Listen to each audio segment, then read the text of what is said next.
I did my recommendation presentation and paper on non-pharmacological therapy for children with ADHD. So hi, my name is Sydney Fail, and I did my topic on ADHD and how children are commonly misdiagnosed and mistreated. This topic interested me a lot, and I was intrigued by the fact that when I hear someone talk about ADHD, I feel like I know exactly what they're talking about, but at the same time, I have a lot of mixed understandings. So ADHD is very different for everyone, and I've come to find that's where a lot of my minor confusion stems from. I also have a brother who has ADHD, so it's something that I grew up with, and after learning about what experts recommend, I think my brother would have benefited from more behavioral therapy as opposed to being medicated at a young age. So background on ADHD. So ADHD is attention deficit hyperactivity disorder, and it's the most common behavioral disorder in children, and the currency continues to increase. There's no fully understood etiology of ADHD at this time, but genetic and neurologic factors play into the diagnosis. There's 3 types of ADHD: predominantly inattentive, predominantly hyperactive impulsive, and a combination of the 2 previously stated. Children with ADHD tend to have a hard time with focus activities, creating social skills with others, keeping quiet, and trouble with transitioning from different activities. These right here listed are just a couple of general generic signs and symptoms that those with ADHD may exhibit. So the problem is that ADHD is widely misdiagnosed and mistreated, and this is especially in children. In a study of 50 pediatric practices, only half clinicians said they followed diagnostic guidelines to determine symptom criteria from at least 2 sources and across 2 settings, yet nearly 93% immediately prescribed medication. So a little background on the 2 sources and 2 settings. For diagnosing ADHD, the recommendations and guidelines state that ADHD should be seen in 2 different settings and from 2 different sources. So the sources can be like a teacher and a parent, where settings can be like school and home, because symptoms can be different in these different settings and amongst different people. So this 50% that are not following the diagnostic guidelines are the root of the misdiagnoses. If they're not properly following through with what they should be doing in order to diagnose, there's no way to say that they are properly diagnosing all these children. So the requirements by the Diagnostic and Statistical Manual of Mental Disorders states that there needs to be a continuing pattern of either inattention, hyperactivity, impulsivity, or the combination of both, with the severity of the symptoms impeding the developmental function in 2 or more settings. So children are naturally full of energy, and they may not listen 100% of the time, but that doesn't mean they have ADHD. The behavior needs to be continuous and impeding. So this picture here I like a lot. It's a very clear look at the issue, and it shows where we should be and what parents and healthcare providers can do to get there.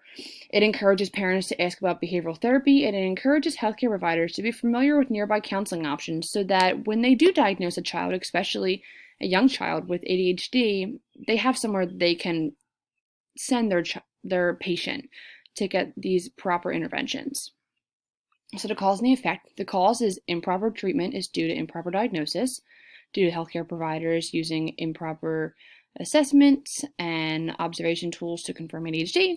And then the effect is that children are being medicated too young, and the children and parents are missing out on the benefits of behavioral therapy, like social skills, motor skills, relationship skills, and much more. So the solution is advocating for children to have behavioral therapy. According to the U.S. Centers of Disease Control and Prevention in 2016, the first treatment for children with ADHD should always be behavioral therapy. So parents can help this by knowing how their child should be assessed. Examples they should be familiar with would be the assessment tools that might be used, that symptoms should be seen in 2 different people, like we previously talked about, that there are a variety of different rating scales, and that there needs to be a minimum of 6 to 9 symptoms present. Some things that are taken into consideration with treatment include age, symptoms, and the presence of other possible comorbidities. And ADHD is commonly paired with other comorbidities, including anxiety, learning disorders, OCD, depression. And the important part about this is that behavioral therapy can help both ADHD and the existing comorbidity where medication cannot. Medication's either going to focus on one or the other, and it's not really going to be conclusive for what this child's going through.